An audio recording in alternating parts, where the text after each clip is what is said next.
This is The Micro Effect. The Micro Effect. www.themicroeffect.com. You take the blue pill.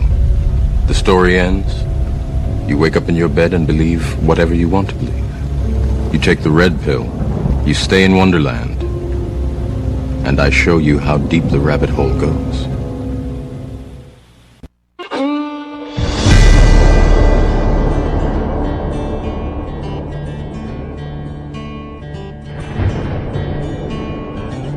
There was a mighty nation, blessed above all of creation. It was a rare and precious pearl, conceived in faith and liberty, home of the brave, land of the free. It was the envy of the world. But this shining city on a hill has turned from the Creator's will and let evil take control. Now the reckless men who lead them want to strip away their freedom and to steal their very soul.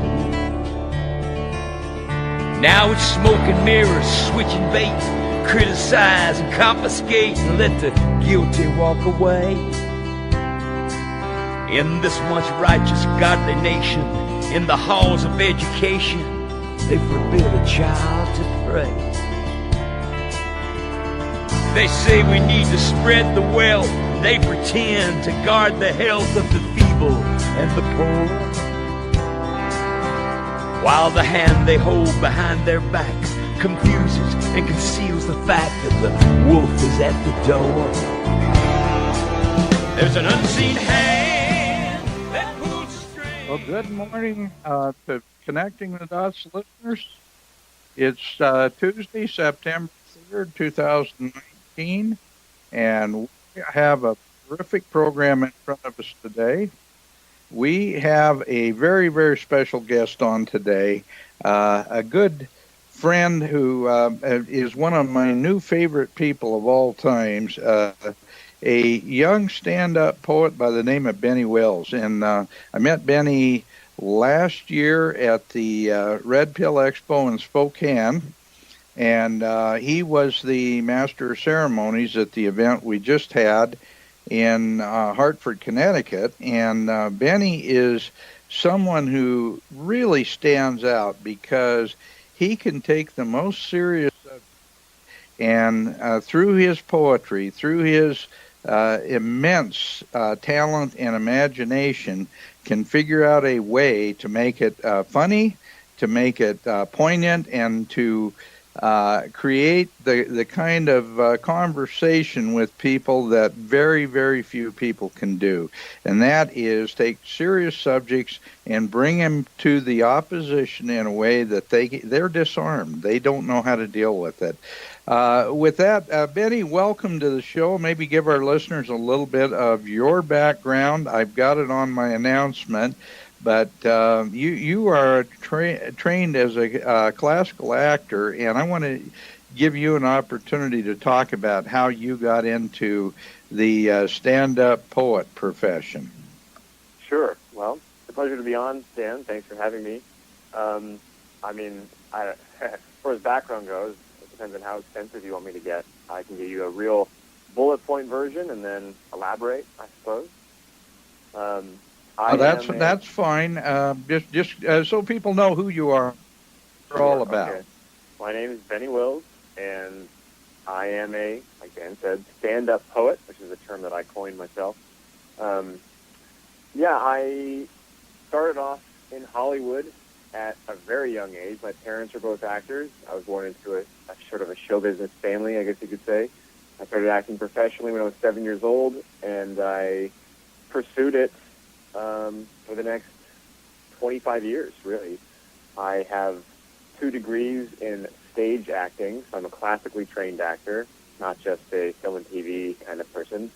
And, my pursuit of truth essentially won in my race. So I was pursuing a dream, and the dream became stale, and I aligned myself with truth, and now I'm using my skills that I acquired over 2.5 decades and applying it to something that actually is meaningful. And that's what I do now. So I've tons of stage experience and writing experience and acting experience, and I am now doing something that is the ultimate coalescence of all of my skills and actually helping people. And that's where I'm at now in my mid-30s. Well, I have to tell you, Benny, it's been a real pleasure to get to know you, because you do have a very charming personality, and you've got a way of truth to the microphone, truth to the stage, as it were, and doing it in a way that is really funny and interesting. And I see you as being a really, really effective tool of truth, of bringing truth to and in a way that people want to hear, they want to learn more about. So with that, I have to tell you that the experience I had with you in both Spokane and then in Hartford was absolutely pleasurable, and I'm really tickled that you accepted being a guest on the radio program, and our listeners are going to hear a lot of your wisdom today. I know that. So I know you also had a let's say a Christian conversion as well as a conversion to truth that you saw through the political process. And of course, it all is a conversion to truth. But you're really quite an exceptional young man, and I am really, really proud to call you a friend. Wow, that means a lot to me. Those are some really kind words. I really appreciate it. And of course, I would accept an invite to talk on your show anytime you'd like. And I also really enjoyed getting to know you, especially this year, because we were backstage a lot together at the Red Pill Expo. And yeah, just really great conversations. And, it's always great to connect with not only like-minded people, but good-hearted people as well. So yeah, the pleasure is all mine. Well, that's the truth of it. Is there are a lot of people out there who, let's say, profess to be good, solid patriots and seeking the truth, but there are also an awful lot of people out there that are really kind of phony in their approach, and that's something that it was readily apparent in conversations with you that you're 100% the real deal. So tell us a little bit about what a stand-up poet is, and then maybe give our listeners a little idea of some of the projects that you work on and some of the subjects that you talk about. Sure. So yeah, I do what I like to call stand-up poetry because it has a sort of a double entendre meaning. It's stand-up because it is sort of like comedy, even though a lot of my poems are not necessarily funny. But I do like to, I bring levity to the stage, so I like to bring a lightheartedness. And all throughout my life, a good stand-up routine from a comedian is sort of a heroic act. They're speaking, to a truth in you, and you're laughing about it.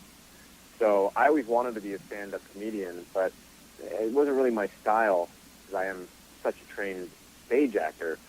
And I've always written poetry on the side and never really considered it to be anything more than a hobby until I decided to start performing it a couple of years ago. And I don't know, that term just came to me because it has like a comedic element, but it also is poetry, definitely poetry, but also stand up, standing up for what is right and what is good and virtuous and all of that. So I really like the term, and it seems to be very applicable to what I do. And what was the second part of your question? Sorry. You asked me. Yeah, I just wanted you to kind of explain how you come up with the subject matter that you like to talk about. And I know you've really had quite an experience in let's say changing directions, because once you see the truth, it's really hard to ignore it. But until you see that truth, boy, it's awfully easy to just kind of live in this false paradigm. And you've been out of that false paradigm now for, close to 15 years? Yes. Yeah, I've been I really decided to, and it didn't start with me just declaring an allegiance to truth. That's how it all really started unfolding and sort of breaking down for me. Breaking down and then building back up, I guess. Because I was so fed up with what the world was trying to tell me about my experience and what reality was, and I just said, I want to know the truth. And by making that declaration, it's been a really wild ride, and it's shattered numerous paradigms, almost every single paradigm, frankly, that I thought was real and was sort of hanging my hat on. And it's been... Yeah, you know, Well, go ahead. No, I was just going to say, I know that now that you've joined the ranks of the enlightened, you're starting to get be attacked by people from the left as well, which is kind of strange because you know, you come from a very liberal arts, very I don't know, I guess I would call it a classical liberalism, and I do too. And the thing is we look at the world with reality as the main objective, and but we're trained to understand that sometimes everything isn't as it appears, and you have to look for you know, what's behind the curtain, as it were. And that's an area that you really excel at and do it in a comedic way. But now they're starting to attack you as well, which is really strange, isn't it? Yeah, and I suppose it comes with the territory. I've, as you sort of briefly touched on a few minutes ago, I've been reading the Bible for the first time in my life the last few months, and it seems to be that's what happens to people who stand up for truth. When you speak for truth, even though you're speaking on behalf of basically freedom for all and helping people and getting them out of their trances and out of their bad situations or corrupted thinking or whatever, and yet you get condemned for it. You get assaulted verbally. I mean, I've been called all kinds of names, and you know, by family members and friends, completely thrown under the bus. It's been interesting, and especially in the last couple of years, especially since I started doing poetry and not just comedy. I've been attacked more. I think it's also a sign of the times. I mean, the climate right now is just so, you know, everyone's just so angry. So I'm just getting so viciously attacked by people just for raising questions and for stating simple truths, and it's been jolting in some ways, but also just fascinating to observe. You know, it is, but you know, it's a toxic environment.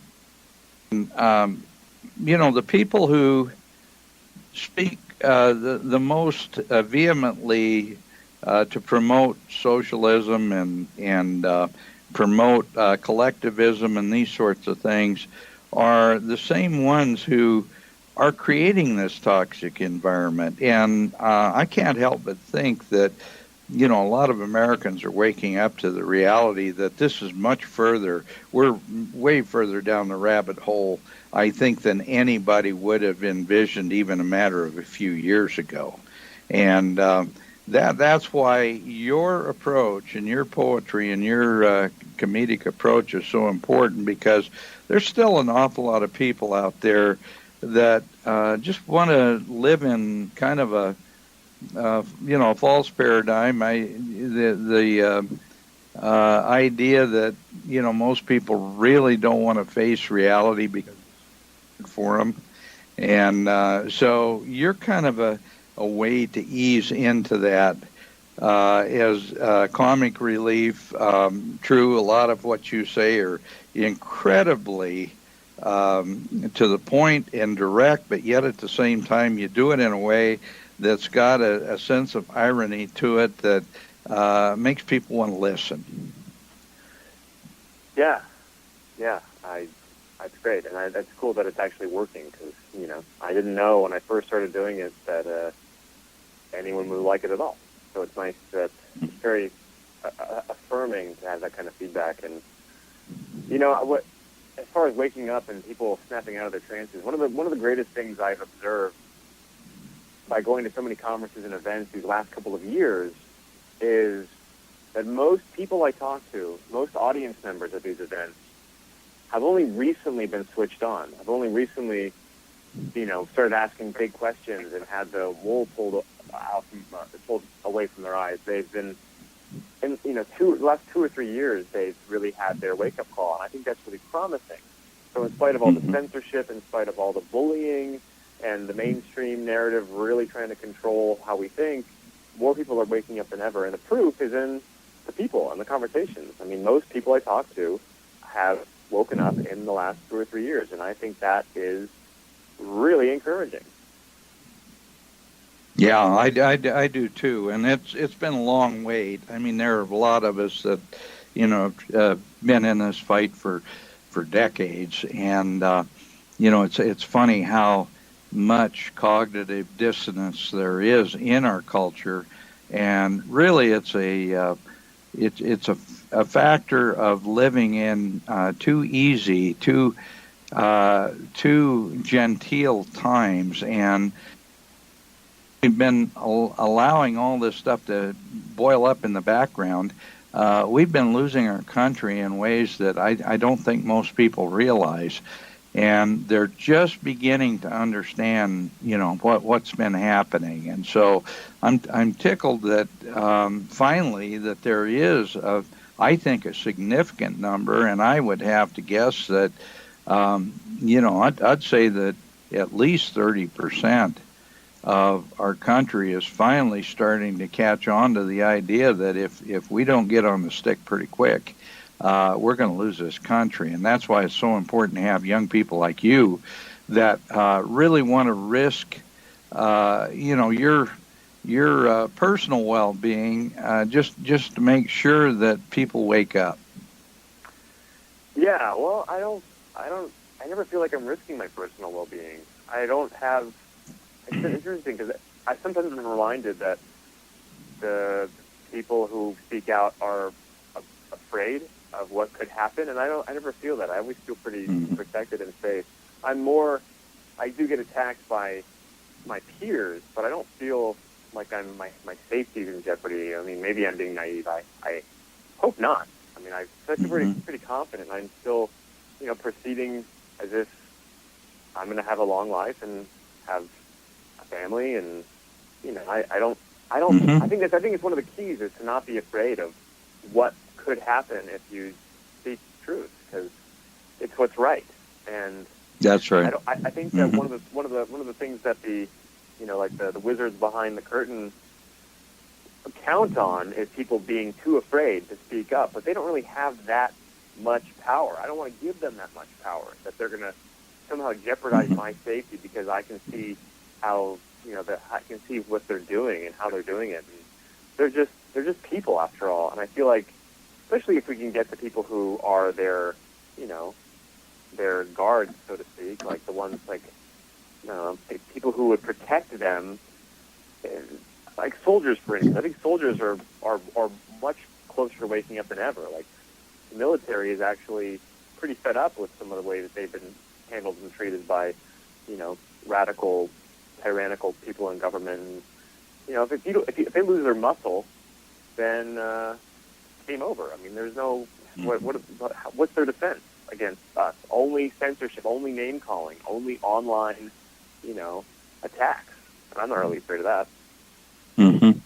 No, I agree, and I guess when I say your personal well-being, I'm thinking of not that you should be afraid, because we should never be afraid to speak the truth. That's the one banner that we should always hold high.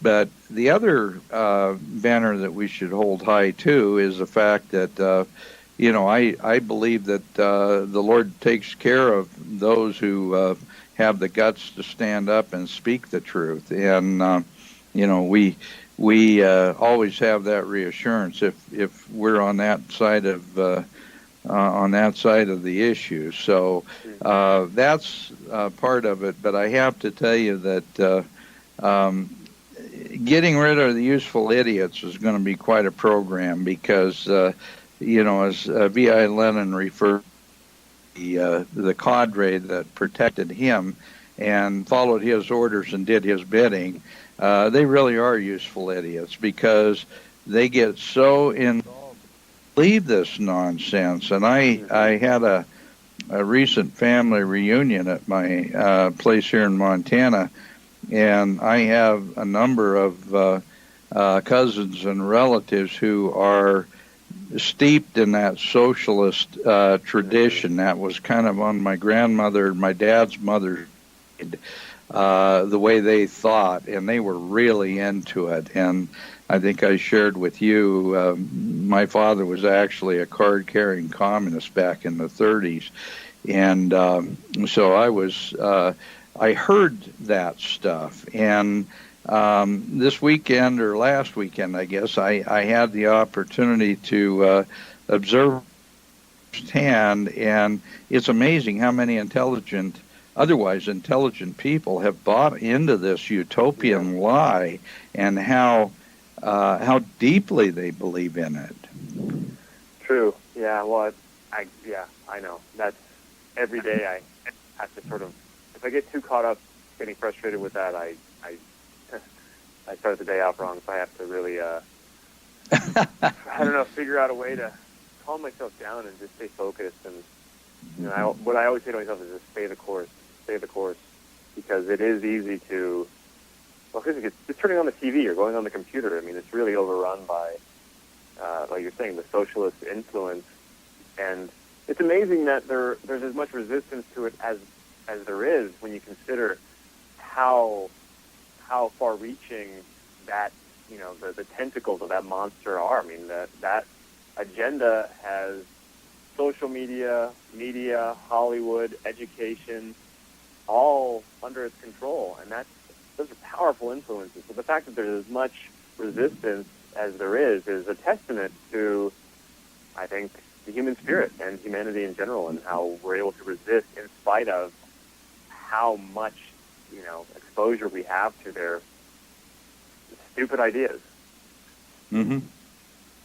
Yeah, a lot of these ideas, they get them implemented, our country will be really a totally different country than anything we ever envisioned. And I think these very same people, they would move us into a culture would be repressive, it would be dark, it would be something that would not be easy for those of us who have an independent spirit to be able to even survive in.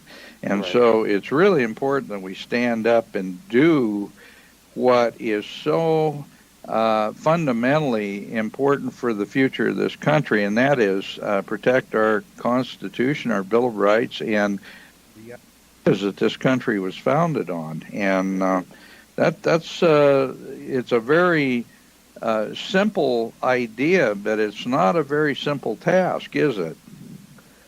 No, definitely not. Especially when anybody who is,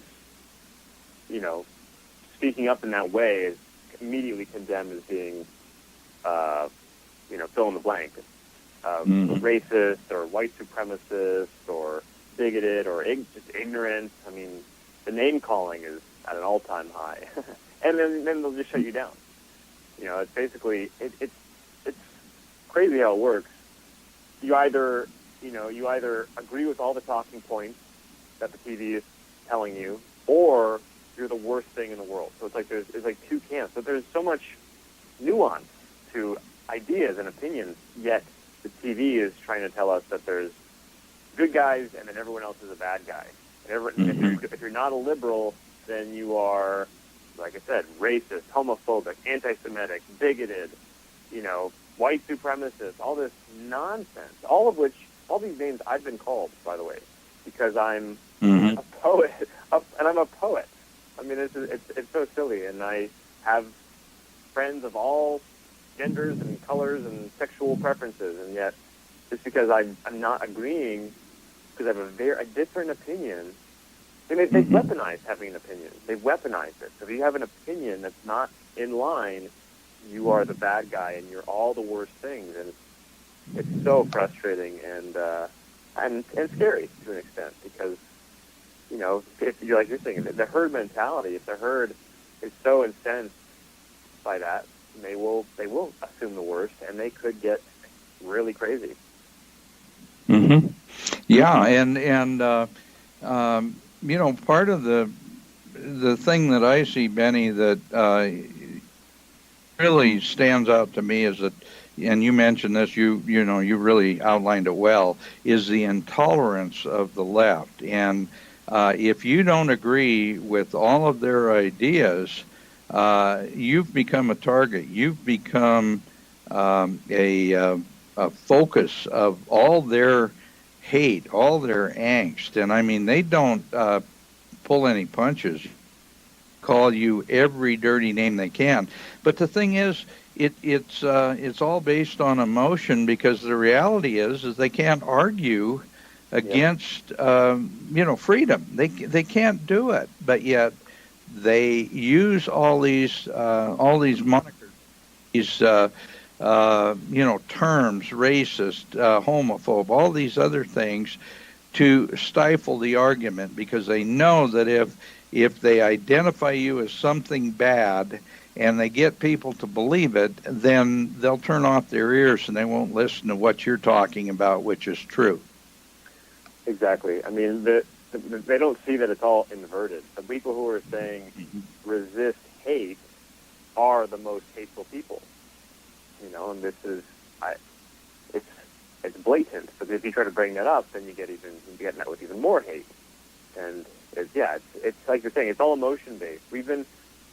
Through the poor education we get in public schools these days, they've completely taken out the process and the concept of critical thinking.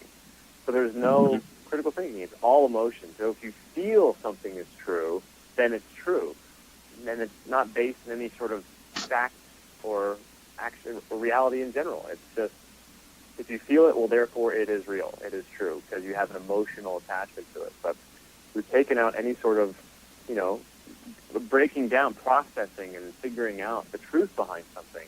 So the truth doesn't matter. The truth is now subjective, and that's a really dangerous place to be. Yeah, we've gone from a very civil, very open culture to now a very intolerant, very biased, very toxic culture. And you know, that it's like all these mass shootings that we're seeing and all these other things that are going on. It is really I think, a product of the toxification of our culture. You know, of course, we've got psychotropic drugs involved in almost all of these shootings. I mean, there's some kind of a drug problem in most of them, if all of them. And there is also we've got a culture, because of Hollywood and some of the things that they've done, that, you know, is a Game Boy culture that treats human life as a very, very cheap commodity. And we've visually conditioned ourselves to be able to accept almost anything. Right. And they say that, and they basically preach chaos as freedom. So, you know, and self-serving, me, material wealth, and just expressing yourself freely, and you know, you only live once, so you may as well just have as much fun as you can. And it's very hedonistic, and that's seen as freedom. I mean, it's all inverted. Yeah, it sure is.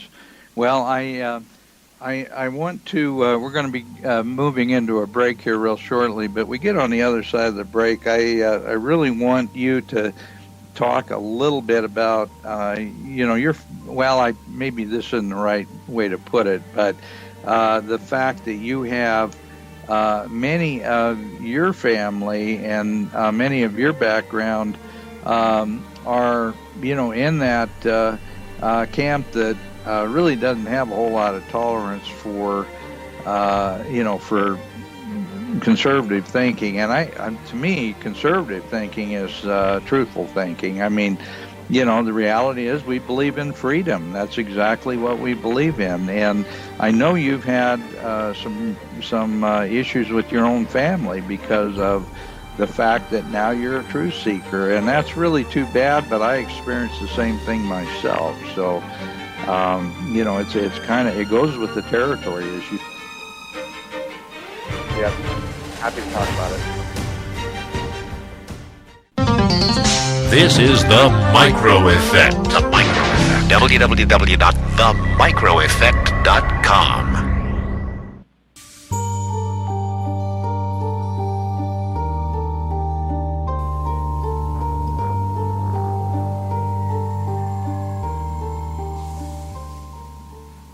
Well, connecting the dots with Dan Happel, and I want to mention that we have a new sponsor on this program. That sponsor's 7K Metals, and I don't know if people have been paying attention to what the precious metals markets have been doing over the last month, but they are really going through the roof. And I think really it's a function of all the uncertainty in our markets, all the uncertainty in the stock market, and all the uncertainty in the world financial system. And I think most people recognize that we are living in a world of a gigantic Ponzi scheme.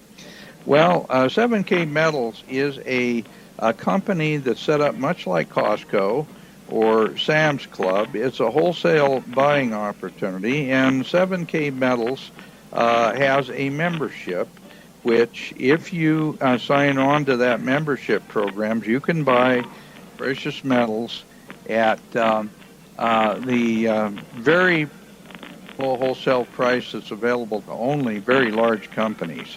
And that is something most Americans really need to understand, that we are living in very precarious financial times. And if you don't have an insurance policy in place to really take care of some of those possibilities, you're treading on very, very soft ground. So I suggest, please, support Connecting the Dots, this radio program, and ensure your financial survival by joining me at my website, www.danhappel.com, and click on the 7 Metals icon to learn more about a program that could be the best financial insurance policy in America. This may be the one opportunity that you can protect your family and support Connecting the Dots at the same time. I also want to urge our listeners, please support this radio network. The Micro Effect Radio Network needs financial support to stay on the air. So please donate money. There's many opportunities that you can do it. It doesn't have to be a large sum, but it does require your support to stay on the air. So please do that as well. Okay, Benny, I want to come back, but we do have a caller on the line who wants to visit with us before we get back into the discussion. So, caller, are you on the line? Yes, sir. Mr. Happel, Rick Bonner here. Yes, Rick. Hey, please Dan, tell us your questions. Well, actually, just a couple of comments, but I'd like to thank you, Dan Happel, because you're right. This Connecting the Dots show on the Micro Effect is awesome. I look forward to it every Tuesday because you have an uncanny knack for getting great guests. Mr. Griffith, the Creature from Jekyll Island guy, comes to mind, and that's why I'm very pleased. I don't donate to the Micro Effect. I'd rather say I pay tribute, like the Kings used to pay tribute. I like to be a contributor. At any rate, oh my goodness, and I'd like to, like I say, that's my comment. Thank you, Dan, man, you do great work. And Benny Wills, man, you are outstanding. The way I look at you, and I'm sure I'm in good company, I look at you as a modern-day Charlie Chaplin, who was poking a stick in the eye of, among other people, that Luciferian scum called Hitler. You are an awesome character, and one of the reasons why, and you well know, I'm sure, Benny, that I like your approach, not exactly a lighthearted, but a fun approach to things, because the world is so shook up and jumbled up, it makes us grumpy and sometimes is infuriating. And it's so wonderful when an outfit like, Benny Wills and the Joy Camp guys, I love those guys, get together and make us say, I feel better after a good belly laugh. So thank you, Benny. You're an awesome dude. I love you. Oh man, I really appreciate that feedback, and I'm also really glad that you are already aware of Joy Camp, because Charlie Chaplin is one of my heroes, so that's a great compliment. And we have a video on our Joy Camp channel that is a direct homage to Charlie Chaplin, and it's a short film called Spare Change. And if you haven't seen it, check it out, because we definitely embody the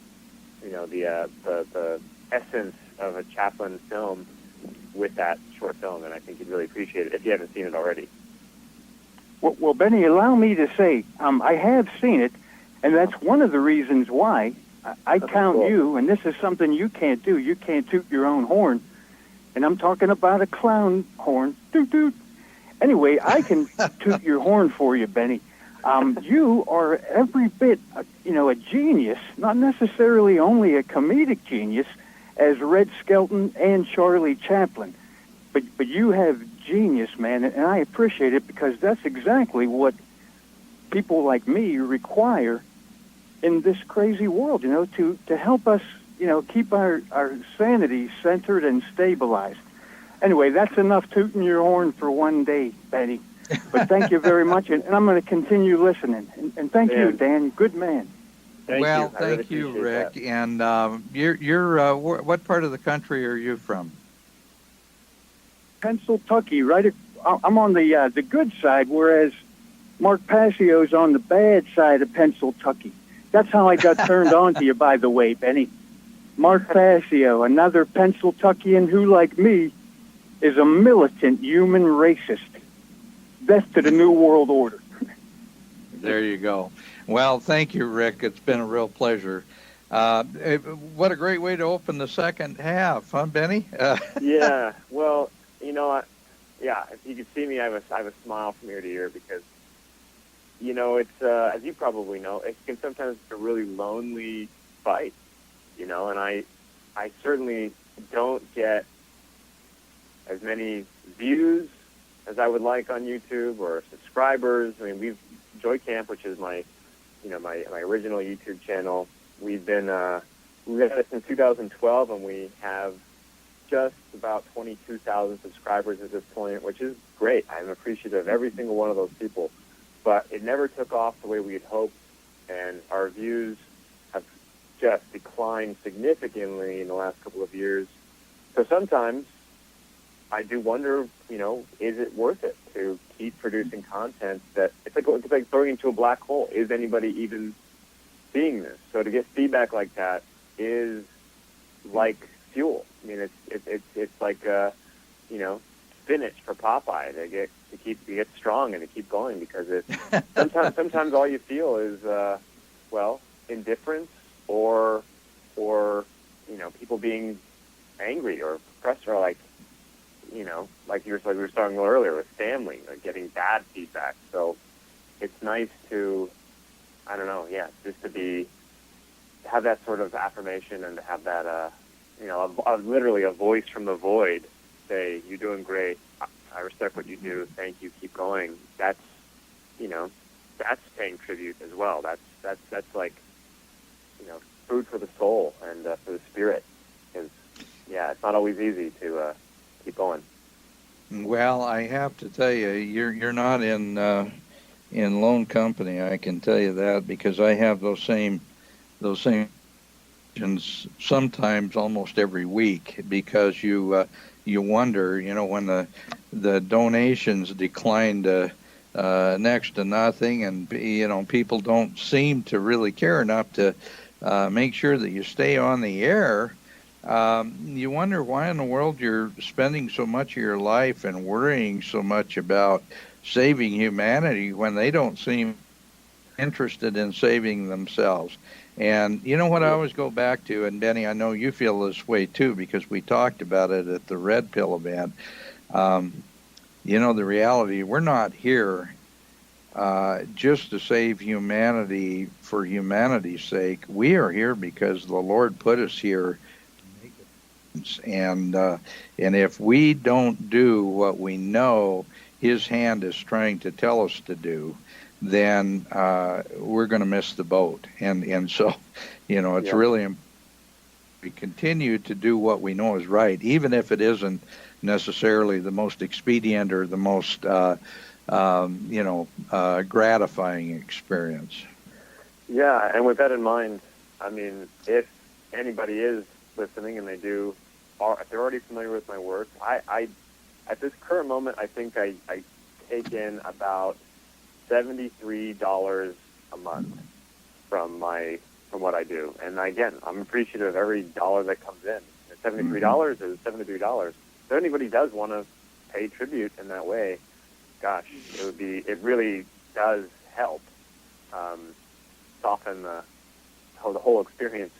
So if anybody wants to contribute to my cause, please go to patreon.com/Benny Wills, and it's Wills, not Willis, so there's only one I in my last name.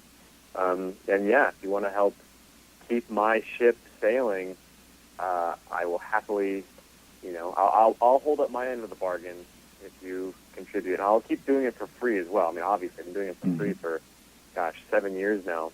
So, but based on that comment, it gives me a little bit more, I guess, courage to actually put that out there and say if anybody would like to support my work.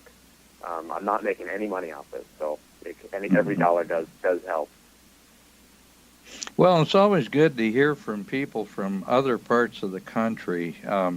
We had a radio host from Texas on here a couple of weeks ago come on as a caller to let us know that he really supported what we were doing and, that he was a supporter of the micro effect and also of connecting the dots.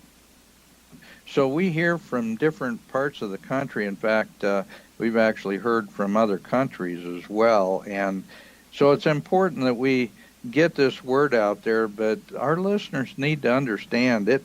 It's like putting gas in a car. You need a little bit of fuel once in a while just to make things work. And we love hearing from you. We love a little of that intellect fuel, but we could use a little of the monetary fuel as well once in a while. And it doesn't take a huge sum. If somebody were to go on and just, dedicate $5 a month, and let's say that, we had a couple thousand people doing that, all of a sudden, we're not only paying the bills, but we're getting additional satellite hookups and things that help spread this message literally all over the world. So your support is a big deal. I didn't mean this to be a pledge drive, and I see PBS do that crap all the time, and you get sick of it. But the reality is, yes, we do need and we do appreciate your support, and the micro effect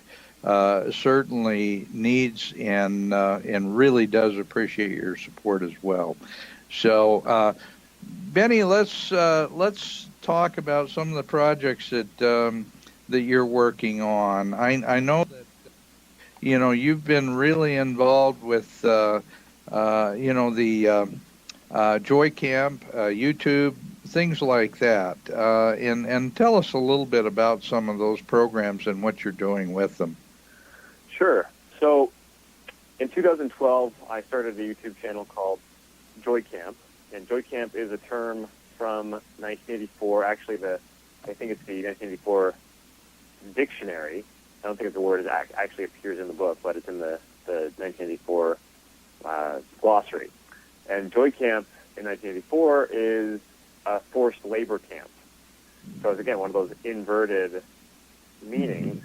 And so we took that. We just loved it. We had it. We think it has a great ring to it, and we started a YouTube channel, which is about transmuting, taboo ideas or things that just are not funny at all, and somehow trying to find the humor in them, and also making these ideas more presentable for people who are otherwise unwilling to listen to, or hear people talk about these topics. Because we found that laughter really helps break down people's walls. So we, really utilized that avenue. And we also thought that the truth, quote, truth movement was really lacking a sense of humor. And so we wanted to try to fill that void. And we had a pretty successful run. I mean, we made videos consistently. And Kevin is the co-creator with me, my friend Kevin. And we did it for a good 3 or 4 years pretty consistently, because we were roommates. We were living in the same apartment together in LA. And we were able to do it with regularity. But, it's hard to keep a group together, and time goes on. And as my awakening kept moving forward, it became very obvious that LA was not the place for me, and making money as a commercial actor was not the right way to make money for me. Compromised my integrity way too much, and my dreams of being a movie star were definitely gone. So Kevin got married, he moved out, and I fell in love, and my fiance, my not fiance, and I, we left California. So Joy Camp is now more of a once in a while type of thing whenever I get down to LA and we can film something together. But I have since branched off in the last couple of years into my, really stepped onto my own path as an individual, speaking truth and performing poetry and writing poetry. And I just recently launched my own personal YouTube channel, which is just my name, Benny Wills.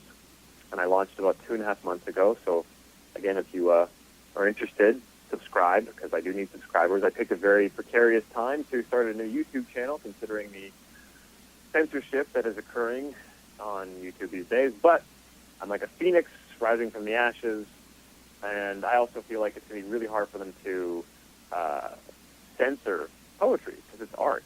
I mean, I think that what I do with not only poetry but with comedy also is it messes with the machine, because you can't really take a stand against it. Like, how do you censor poetry when it's not directly offending anybody? You know what I mean?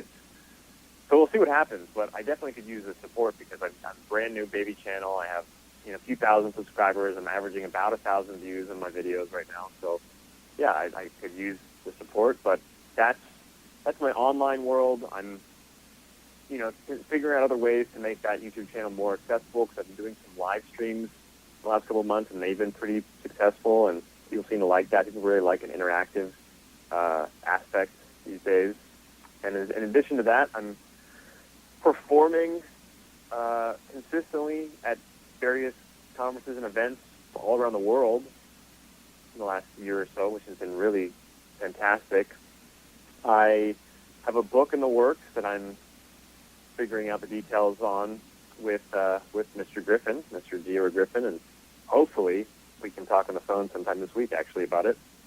And yeah, and then in addition to that, just trying to live my life. I mean, I've definitely, I internalize all the truth that I learn, and I realize that it's one thing to just stand there and tell people about it, but I also have to live it myself and really embody that which I believe in.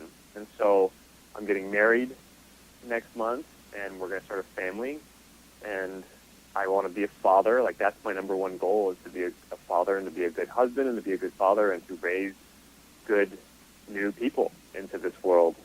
And yeah, so that's kind of where I'm at this exact moment. Yeah, just trying to live the best life I can and be the best person I can be, and contribute in a meaningful way that doesn't have any sort of like selfish gain attached to it.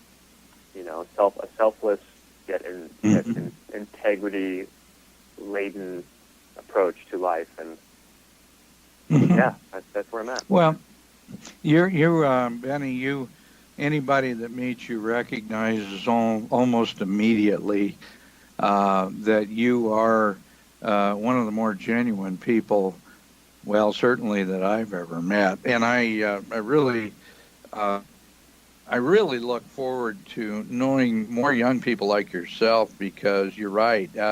Your responsibility as a father and as a husband, you can generate that way than any other way. And, I think people look at the world, and there's so many people, young people right now, that aren't going to have families, that are putting off families because they feel that there's too much uncertainty in the world. But I think that's a real mistake, because the people who are having large families are the people who would just as soon overwhelm our society and destroy it, and move us out of being one of the beacons of freedom in the world. And that's a real mistake. So it's really important to have young fathers, young husbands like yourself, who are interested in raising families that understand truth. So I really applaud you for doing. I really want to get into some of your poetry, because I think if people heard the quality of some of the things that you talk about. Now, I know there was, and I don't want to put you on the spot, so let me know if it's getting into an area that you don't want to or don't feel prepared for. But I know there was a point here, I'm going to say it was maybe 6 months ago, you did a piece of poetry on race, and some of your detractors immediately attacked it as being racist, when in fact it was the exact opposite. And you were making fun of all the attempts to turn everything into racism. And you certainly probably know the piece that I'm talking about. Do you have that piece in your mind or availability, or can you talk about that? I do. Yeah, I can talk about it and I can share it. I do a piece about racism. I actually haven't experienced too much backlash about this piece specifically, but there was a piece. I'm hearing music. Let's wait, and we'll pick it up on the other side of the break. But I can't wait to hear this, because I have heard it before, and it's fantastic. So we'll get it on the other side of the break. Perfect.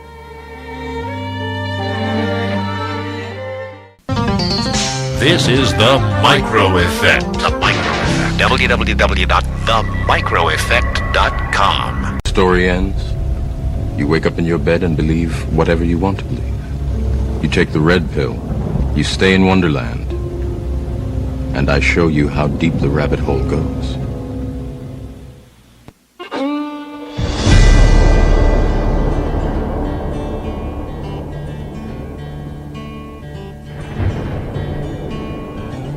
There was a mighty nation, blessed above all of creation. It was a rare and precious pearl, conceived in faith and liberty, home of the brave, land of the free. It was the envy of the world. But this shining city on a hill has turned from the Creator's will and let evil take control. Now the reckless men who lead them want to strip away their freedom and to steal their very soul. Now it's smoke and mirrors, switching bait, criticize and confiscate and let the guilty walk away. In this once righteous, godly nation, in the halls of education, they forbid a child to pray. They say we need to spread the wealth. They pretend to guard the health of the feeble and the poor, while the hand they hold behind their back confuses and conceals the fact that the wolf is at the door. There's an unseen hand that pulls the string.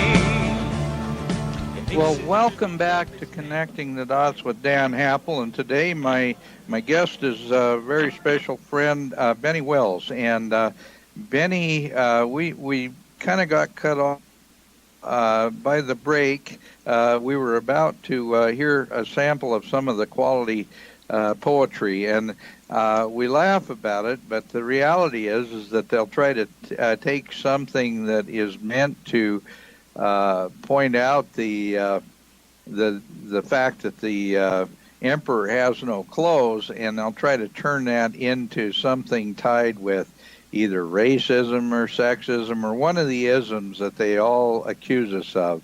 And I wanted you to be able to show our listeners just exactly why they fear you so much, because the reality is that you have a tremendously poignant ability as a poet to point out the fact that the emperor has no clothes. So with that, I'll turn the microphone back over to you, and I'd love to hear your poem on racism. Are you still there, Dan? Yeah. Oh, sorry. I'm here. See that? Can you hear me? We can hear you fine. I was muted.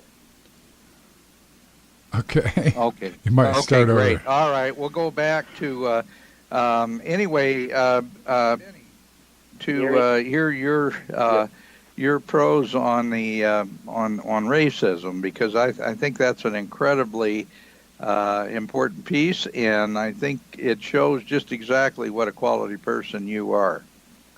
Well, thanks. And I do want to make one comment about it. This poem in particular actually has been received really well. The poem that had received the most controversy was a different one. But the irony about that, to me, is that the poem that received the backlash was a comment on words themselves and on language, and how we give words only have as much power as we allow them to have. And so in the poem that I got heat from, I listed off a string of words that are considered by some to be some of the worst words you can say, but I say them rapid fire and not directed at anybody with a light heart, and then I say they're just words. They can't hurt you. Mm-hmm. And then I got backlash for that. People started saying, well, I resort to using foul language to make a point. I'm like, no, it's not. It's a comment on language itself and on words themselves. And it was this very, it was frustrating, but it was also deeply ironic, because I was being called out for the very thing I was exposing, which is really funny. The most controversial poem I've had was about the San Francisco Pride Parade, and that one is where I received the most backlash from family members. Even though I say nothing about, I have no judgment on gay people whatsoever, but I did have a criticism of the event. And just by having a criticism of the event, I was called a homophobe, which is also very telling of the times.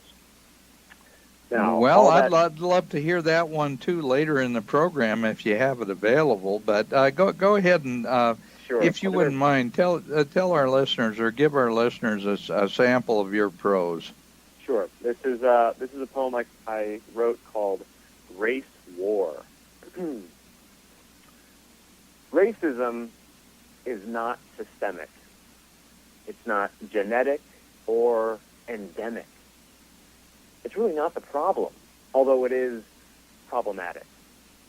Problem is it's nourished, endorsed, engineered, and encouraged in our society that's fractured, run by maniacs and bastards, dollar signs and bankers, politics and wankers.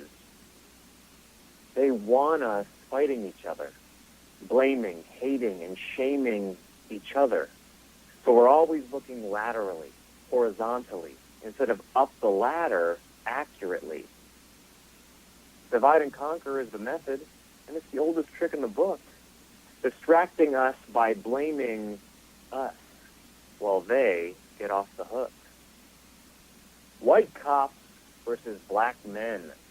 It's a clever misdirection. The police state versus everyone in a war for your perception. Furthermore, let's explore American economics. Debt-based indentured servitude disguised as patriotic. The money monster taunts us and haunts us like a ghost. Drip drop like an IV drip, because without any, you're toast. Maximize the profit, minimize opportunity. Advertise the hell out of it. Polarize common unity. Racism is real, without a doubt. Not pretending like it ain't. It's a scary thing that's taught to us and teaches us to hate. The media embraces it, regurgitates and celebrates it, and politicians use it, accuse it, and abuse it.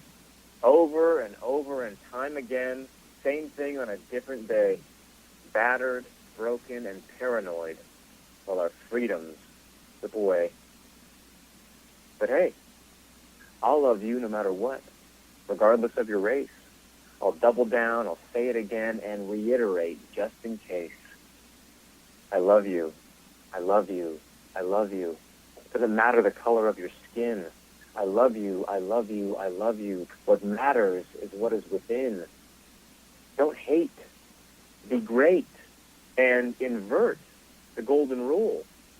Don't do to others black, white, brown, green, purple, or polka dot as you would prefer them not do to you.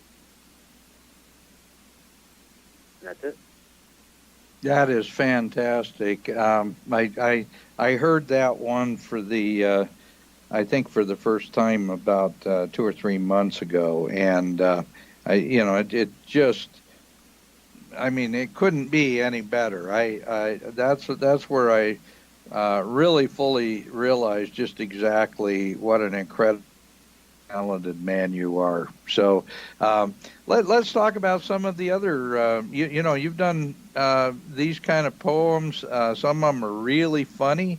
Some of them are really poignant. Really feel free to jump in with anything at any time that you want to share with our listeners. Sure. I'll share a short one that's also very personal.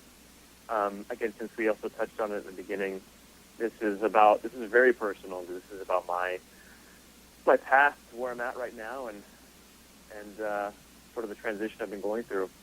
And I call it Holy Shit. And it goes like this. And this is really my personal story. I dreamed a dream, as dreamers do, to have my name enshrined in fame and the game of who is who. I exercised for red carpets, honed my craft to be a sellout, became a master of pretending to myself that stardom was the route. I pursued the glitz and glamour, thought my path was pure and flawless. I ignored the propaganda by pandering to the candor that Hollywood was honest. Outside of that pursuit, meanwhile, my curiosity unfurled. I started scratching at the itches of the mysteries and true history of our damaged, beautiful world. I asked myself, why evil? Why is there so much evil? Who's supporting it and endorsing it and cultivating such evil? Governments are, obviously. Banksters, too, of course. Basically, anyone okay with suffering, metaphorically, carries an evil torch. There's something else at play here, a wickedness behind the scenes, a purveyor of perversion through the power of persuasion that relishes in vanity and shatters self-esteem. Show business, where symbolism and sexuality combine in your mind to own you. Need I say more? So I left. I said sayonara to the city of lost angels, adios to a dream and my career. I left it all behind with integrity in mind to shift my focus on the barrel of my fear. Now I'm here. I got the part. From leaning into leading from my heart. Christ in me, the hope of glory, the role whose story I was always born to play. And that's it. That's fantastic. Yeah, that is so you too. Yeah. I know that we had several real private and intimate conversations when we were at the Red Pill, and that's where I realized what an incredibly exceptional person you are. Yeah, you're really, really legit, Benny. And I have to say that what a refreshing thing to see someone who will give up the financial opportunities of the world to put yourself in a position where you can be free emotionally, free spiritually, and free intellectually. Yeah. Well, I did. I sacrificed a pretty, not a consistent paycheck necessarily, but a good one when you get it in Hollywood because truth is more important, and being good is more important than material wealth or adoration or working to fulfill someone else's dream or agenda. And that's really what I felt so compromised as an actor in LA, and it was difficult for me because I love acting and I love performing, and to have to really Hollywood was one of the last things I was willing to look at. I sort of had my cognitive dissonance about it for a long time until I finally couldn't any longer, and I finally had to say, okay, what is this really about? And accepting that it is pretty much a propaganda machine really, well, it sucks, to be honest. It was really heartbreaking to me, and it's too bad that something that is so fun and can be so good, because storytelling is a part of our nature. We love stories, and I love telling stories, and the fact that it's so corrupted and everything has this hint of programming and an agenda behind it now in Hollywood was just too much for me to, sacrifice, and I had to walk away. And so it was like breaking up. It was like breaking up with out of a toxic relationship, and it's the best decision I could have made. Looking back now, now that I've been out of it for a couple of years, I'm so much happier away from there. But yeah, I did turn away from a potentially very, let's say, financially rewarding, and it was financially rewarding for a while there, career, because I just compromised my integrity way too much. Mm-hmm. Well, I know a number of others who feel the same way, that have broken out of the Hollywood system. Certainly, Chuck and Anita Untersea are an example of that. The movie Revelation, Behold a Pale Horse, which ultimately ended up being Revelation. They're working on several others now. My very good friend of many years now, James Yeager, who has done a number of independent films on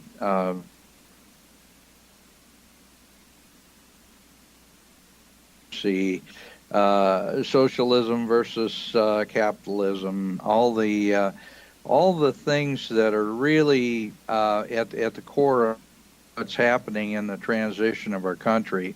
And James has been working on those projects for, I'm going to say 15 years at least. And of course, Ken Gullickson. Ken worked with James in Hollywood. They worked together on filming, and so Ken Gullickson is another one. So there are a number of folks that are breaking out of the Hollywood system, and there's a tremendous amount of talent out there really looking for a home. And it's time that Americans wake up to what's going on and start putting their money into programs that have real value, instead of putting all their money into supporting the Hollywood monster. Because I know the biggest Hollywood group today, Sony, who is the the number one theater owners and group that's promoting movies, is now owned by the primarily by the Red Chinese. So there's a lot of things going on in our country that lead to this gigantic propaganda machine, and that's why it's so important that they support people like you. Yeah, and well, yes, that's true. And if I did raise enough money, I would love to be able to produce a project, like sort of like the hero's journey, and return home and create a film that is that has truth in it, and that I can direct and act in.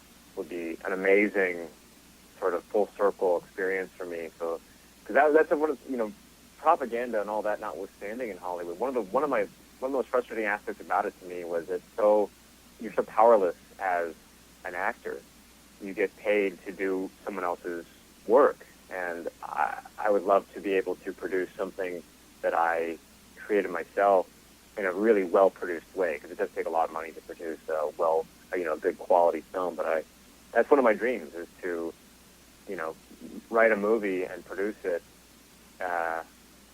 and to sort of fulfill a lifelong dream, but on my own terms.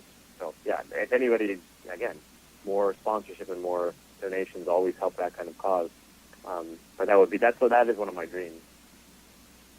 Now, well, I have to say it's a worthy dream, and the thing is, we all suffer from the same, I guess, lack of support, and the reality is, support really comes when people are willing to put their money into a project. It means they really believe in it, and conservatives are notorious for standing back and saying, well, I'll let somebody else do it. I'm not going to waste my money on something unless I know it's absolutely what I want. Well, the bottom line is that we've got all these people on the opposite side, guys like George Soros, that are willing to put billions of dollars into the opposition in ways that literally, destroy this country.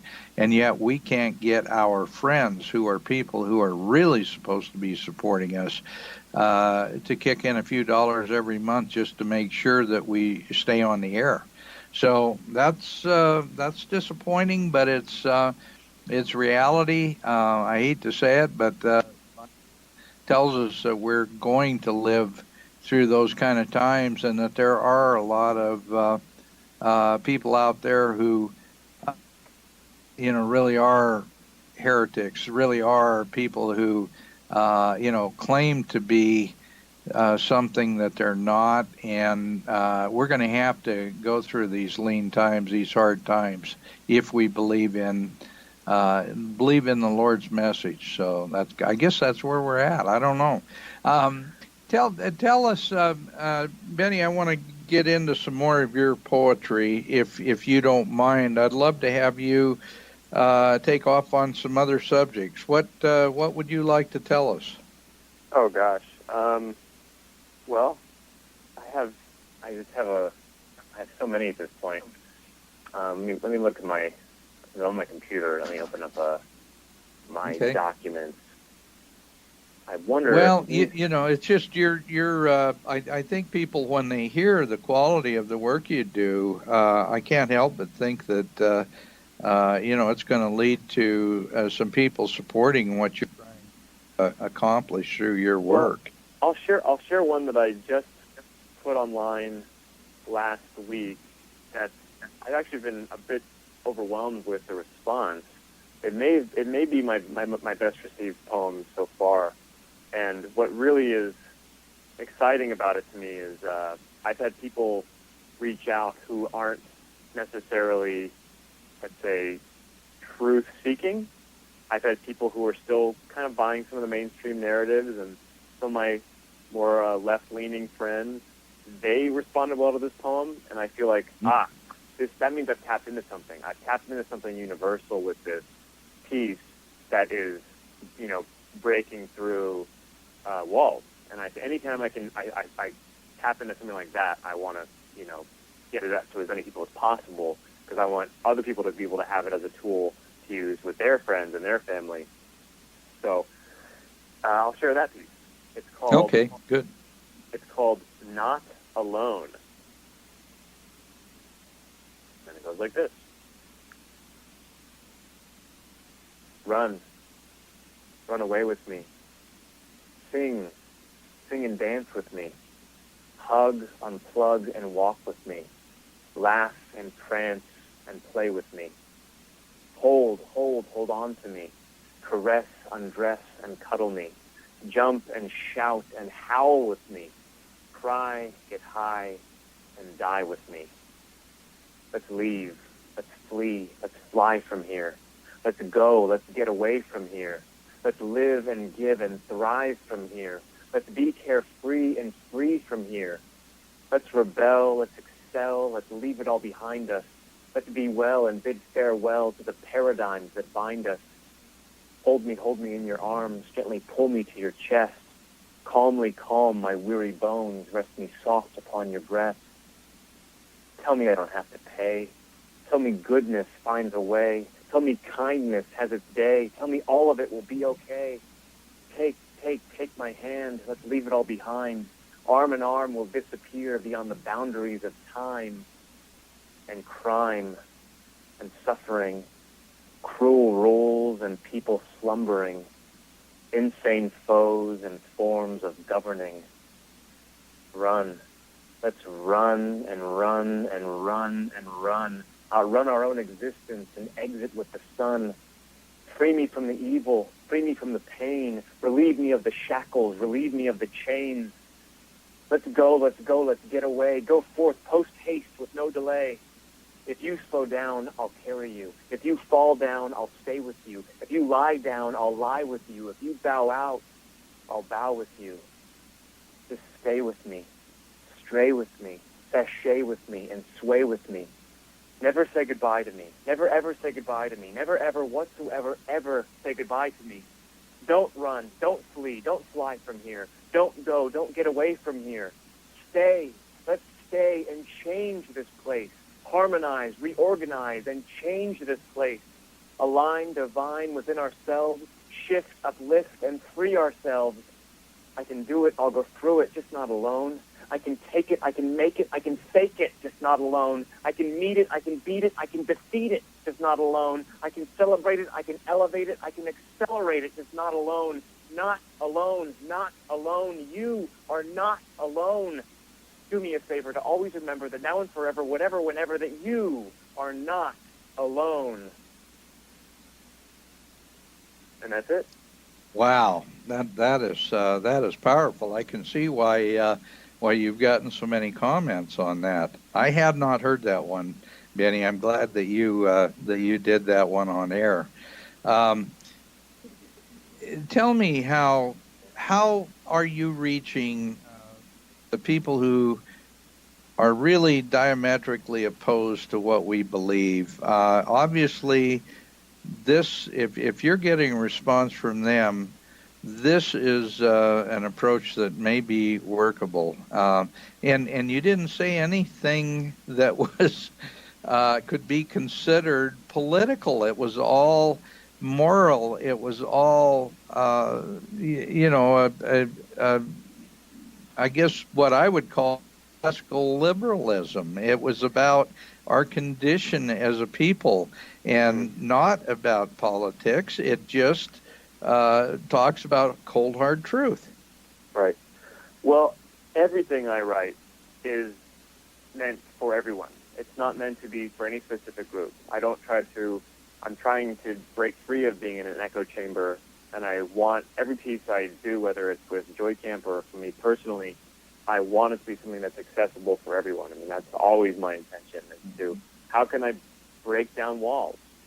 And I don't know, when I try to tap into that place in me, and that's in everyone. I mean, one of the most frustrating things about liberals, to me, is that their hearts are in the right place. It's just that because they trust in authority so much, it gets misdirected, it gets manipulated, and it gets redirected at all the wrong things. So it's like they're taking their natural, intuitive understanding that things are wrong, that things could be better, and then, the powers that be are like, yes, they can, and it's that guy's fault, and it's men, and it's white people, and it's conservatives, and it's all this blame game, which is just there to create division. But the essence of their frustration is correct, because we are living in a world that could be a lot better. And I try to tap into that, is that people, we all want change. We all can sense that things could be a lot better than this current situation.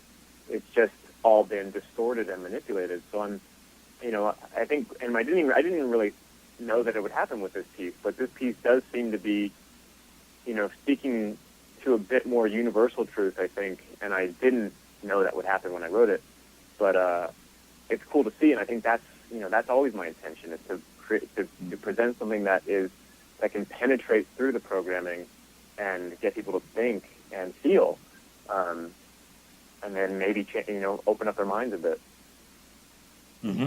Yeah, absolutely. Well, and you're right. Most of the genuine liberals that I know are extremely good people. They have good intentions. The problem is that they see man as the problem and government is the solution. And Mm-hmm. I think those of us who see the big picture and really understand that we're fighting a common foe, and that is the same collectivist big government people who want to take away all of our liberties. And so they're acting as useful idiots for big government. And we've got a common foe there. I mean, let's face it, the people, the banksters, as you refer to them, and I do too, are a common foe. The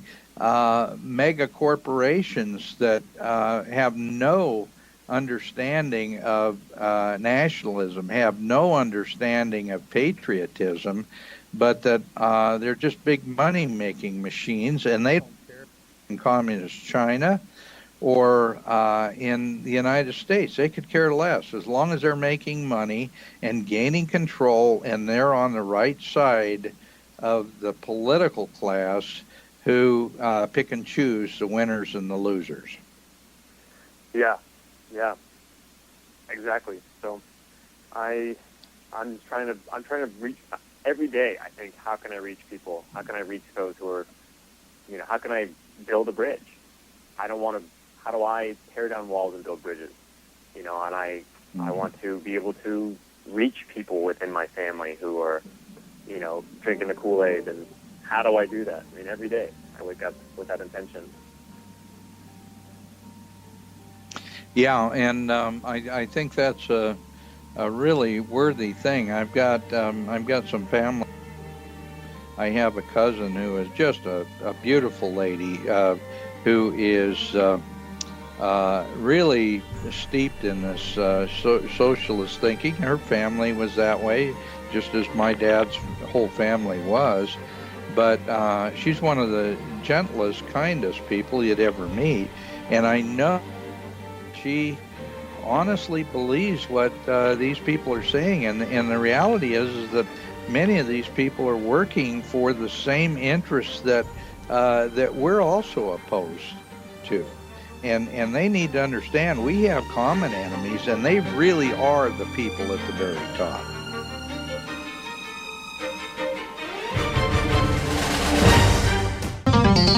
This is The Micro Effect. The Micro Effect. www.themicroeffect.com. And we are, as a people, inherently and historically opposed to secret societies, to secret oaths, and to secret proceedings. For we are opposed around the world by a monolithic and ruthless conspiracy that relies primarily on covert means for expanding its sphere of influence. It was 1776 when the founders signed the writ of independence from the Brits. It was revolution. Now an enemy from within would enslave us all.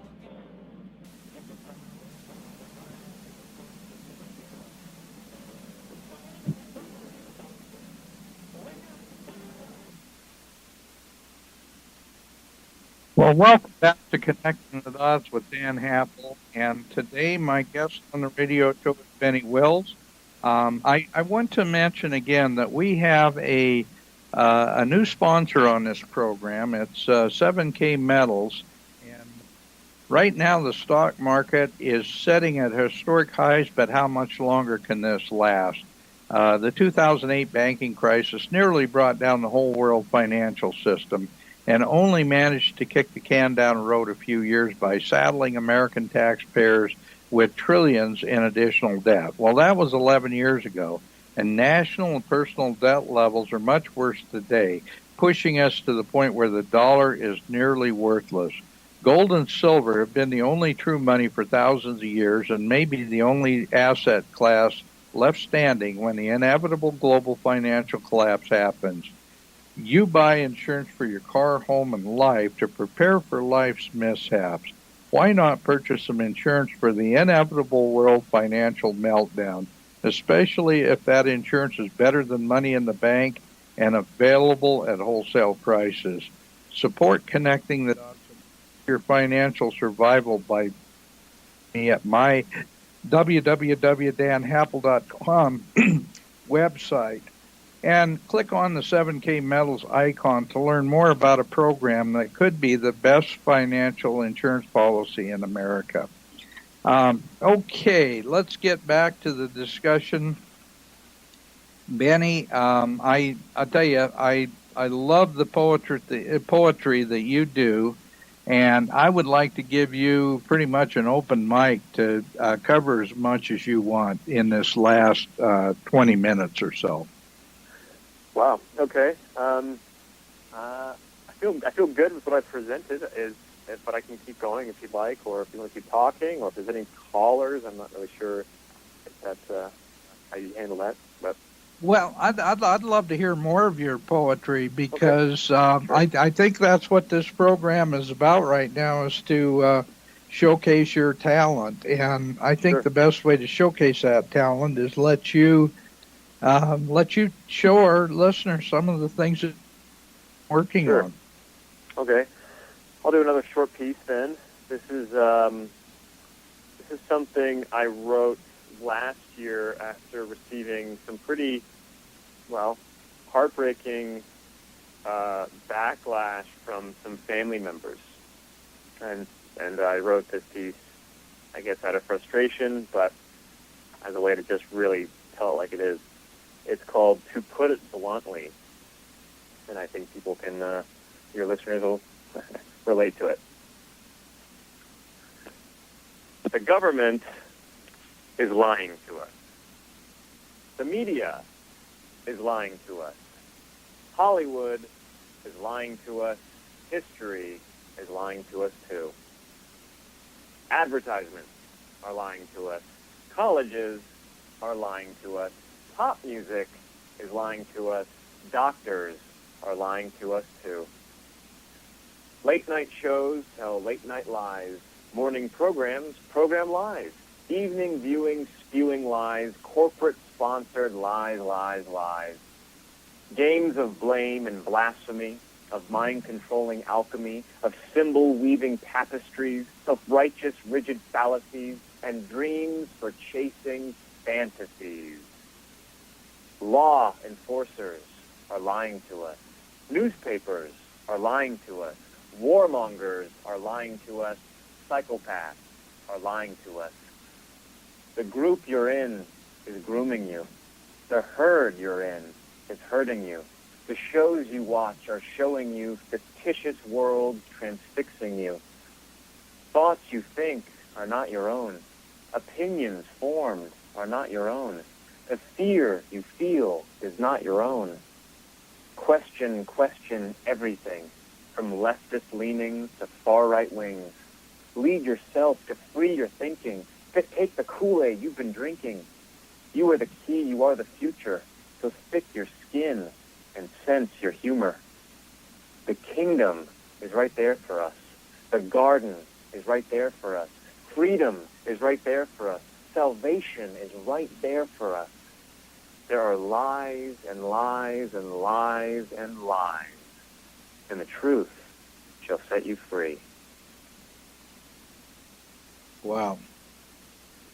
Fantastic. I know one of the things that you and I have talked about, and I'm, it's kind of funny, but I'm, I was volunteered for the draft. I'm somewhat ex-military, but I am also very much aware of the fact that the UN and really the people promoting the destruction of our freedom in this country are also the ones who are promoting war.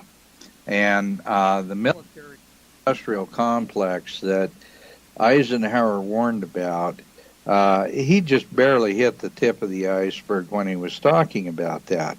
We've been directed, our country was founded on the principle that we mind our own business, we stay out of entangling international treaties and relationships, and we mind our own business, take care of our own wiki up, and really we can live a very peaceful existence if we do that. And yet, since Teddy Roosevelt was, I think, one of the first real hardcore warmonger presidents, and incidentally, he was the founder of the American Progressive Socialist Party. They called it the Bull Moose Party, but he was a progressive socialist. His second cousin, Franklin Delano Roosevelt, who was well known as a socialist. But the reality is we've been herded in the direction that you're talking about in that wonderful poem by people who keep feeding us lie after lie after lie after lie, and have changed our own history books to reflect those lies. And it's like the Ministry of Truth in 1984. They're constantly rewriting history to try to create the false paradigm that they want us to follow. And certainly war is a huge part of that, and I know your attitude about that is virtually identical to mine. Yes, we need to defend ourselves, but defending ourselves isn't immersing ourselves in every two-bit little tin pot dictatorship and brush war all over the world. The reality is we need to mind our own business, and if we do that and support our allies, if we have allies internationally, we support our allies by creating the kind of free system that is a benchmark for the rest of the world. I want to hear your comments on that, Benny. Yeah, well, I don't think that, the wars that are fought are, whatever discrepancies amongst the people who are in charge of those countries and not the people who live in those countries. And we should not be okay with bombing innocent people.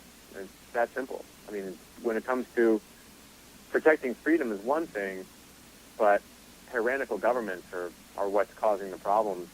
And if that means killing innocent men, women, and children in the process, then it should not be an option. That is antithetical to the human experience. We should not be okay with innocent people dying because powerful people have problems with each other. And that's one of the first things that woke me up, was being, anti-war. And again, I've come around in a lot of ideas, and one of them is, because I grew up in a liberal household, I was very much like anti-gun and a lot of that kind of stuff, and I've totally shifted. I now totally am in favor of the Second Amendment and our right to defend ourselves. So I have no problems with that. But that right exists essentially to protect ourselves from tyrannical government. When the government gets out of control, that's when the the people have a right to say, you know what, you tricked us, you're out. And we have that, and we have the firepower to do that. And so I'm all in favor of protecting freedom in that way. But when it comes to these proxy wars and going in to liberate a country and give them freedom, no, I don't buy it. If it involves innocent people dying as collateral, then you're absolutely doing the devil's work, and I'm not supportive of it. I agree. We look at Iraq. I mean, well, you know my stance on 9/11 anyway. But the reality is there's a lot more to 9/11 than meets the eye. And I, as well as Richard Gage and a number of others, see a real problem with the government-supplied version of what happened on 9/11. But go beyond that. Go to, what happened in Iraq. We overthrew a dictator who, in spite of the fact that he was a dictator, Christianity thrived in Iraq under his leadership. The country did reasonably well, and it kept some of the more radical Islamic forces in the area under control. And yet we went in there, and we have created the biggest mess in the world, and it is spread like a cancer all over the world, this radicalism. And not only that, but in the process, we destroyed what we supposedly were fighting for, and that is the rights of individuals. Right now in Iraq, Christianity is under serious attack, and it's under serious attack all over the world. So, the reality is we have a lot of problems in this country that don't have to be that way, and if we continue to meddle in everybody else's business, it's going to get worse. Yes, couldn't agree more. Yeah, well said.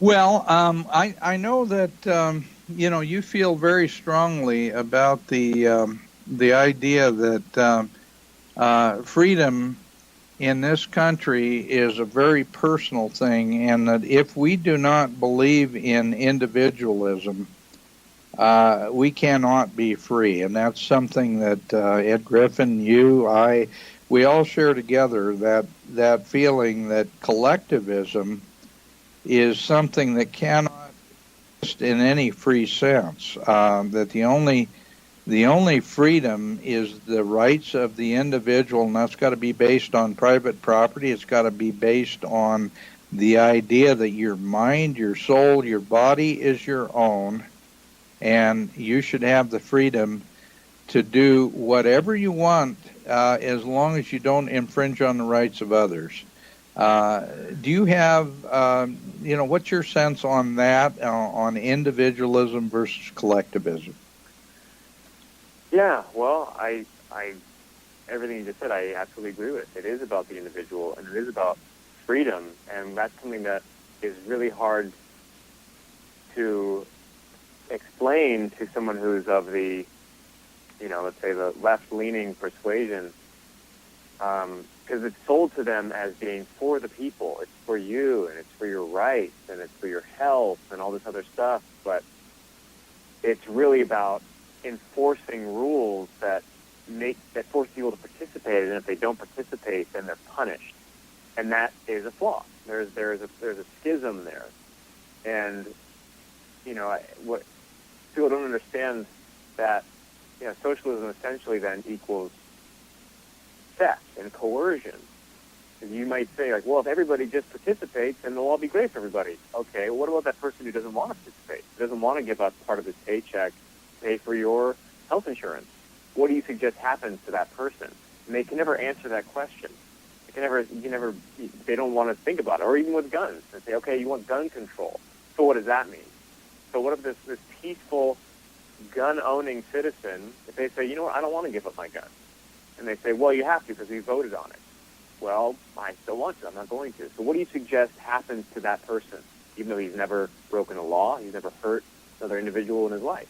What do you suggest happens? Because what the law will enforce is men with guns breaking into his house and either arresting him or killing him.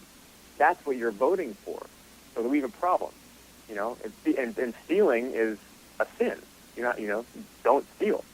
So by voting for this thing that you think is helping, you're actually voting for robbery and coercion. And people can't. When I try to explain it to people, they glitch. They can't quite grasp it. And then they just get angry because, again, critical thinking and logic has been taken out of the curriculum in favor of emotion-based, you know, reactions. And yeah, it's a real. It's simple to. I mean, once you understand it, it's very simple to see. But it's very difficult to explain to somebody who can't see it.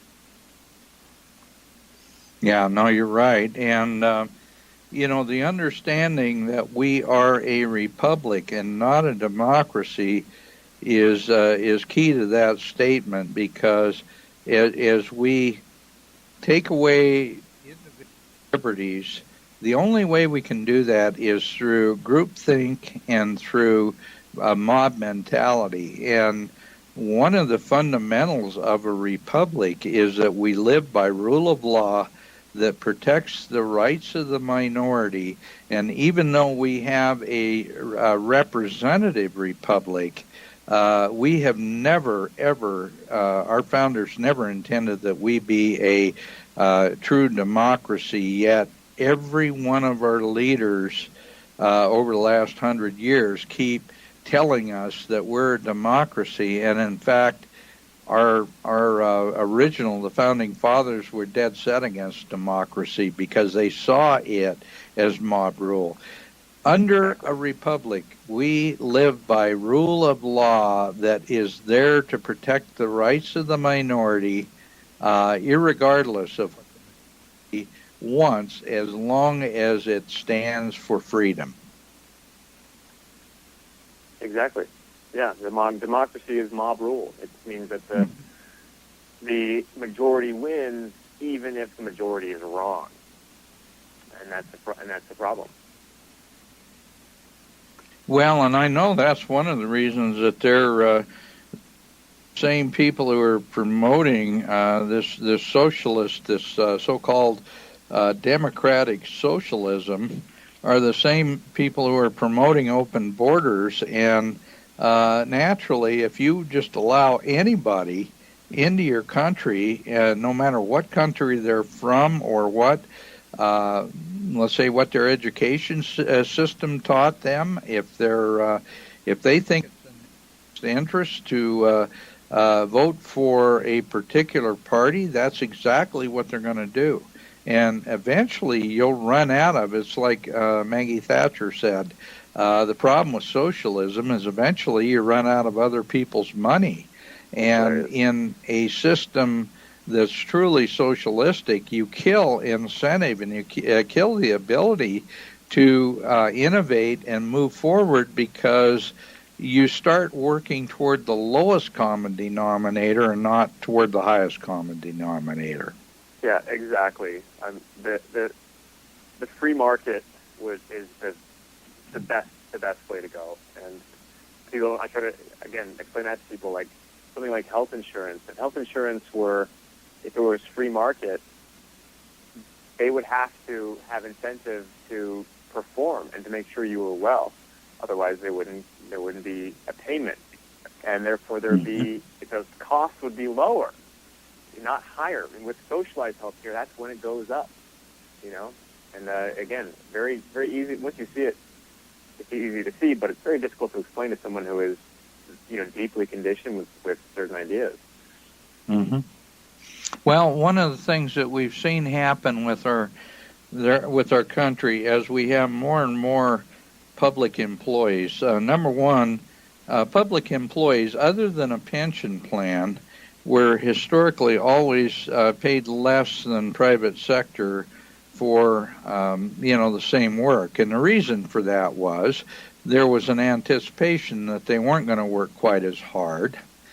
which in my very personal view I can attest to because I was in the military for in Washington, D.C., and I saw it firsthand.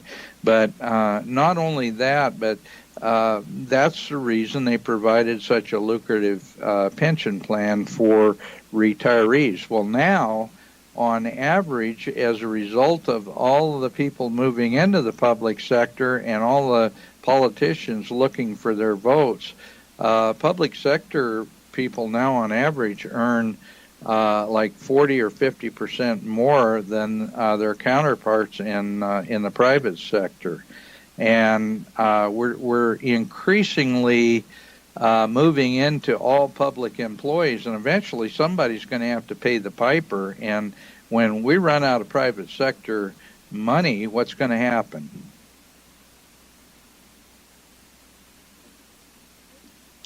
Benny, that's a question I couch for you. I'm sorry, but what's going to happen when we out of private sector money, because it will happen eventually. Okay, what would happen if sorry, can you ask me again? I thought I was just okay. If in fact, well, the whole public-private sector thing, public sector actually makes considerably more money than private sector anymore, and so as that goes, more people want to be in the public sector because the money's good and the benefits are outstanding. And so as we move away from private sector jobs, who are the real producers in our country, and the public sector, which are the consumers in our country, what are we going to do when we run out of private sector money? Well, I think it just will mean that more basic, there's not going to be much opportunity for growth and wealth and difference in classes, and it's just more homogenized and marginalized. And big business also, it makes big business thrive. It's private, how do I say this? For instance, with like they're trying to enforce universal minimum wage. All that is a war against, like you're saying, private business. So if you're warring against independent entrepreneurs who should be able to make their own wages, and the person doesn't want that wage, then they can go somewhere else. I mean, there should be no law enforcement behind it. What you're doing is crippling small business, which then just inflates bigger business, so then all you're going to have are places like Walmart and McDonald's and no more independent, from the ground up entrepreneurs. It just makes everything more consumer-oriented and big business and, less freedom. Okay, well, Benny, very quickly, we're getting, I hear the music in the background. Very quickly, tell them how they can get in touch with you and see your work. Sure. BennyWills.com, BennyWills.com, YouTube.com/BennyWills, and YouTube.com/JoyCamp. I'm very accessible. If you want to reach out to me, I respond to every message I receive. Okay, well, Benny, thank you, my friend, for being our guest today. I really enjoyed this conversation, and I ask her to please join us again next week as we the dots.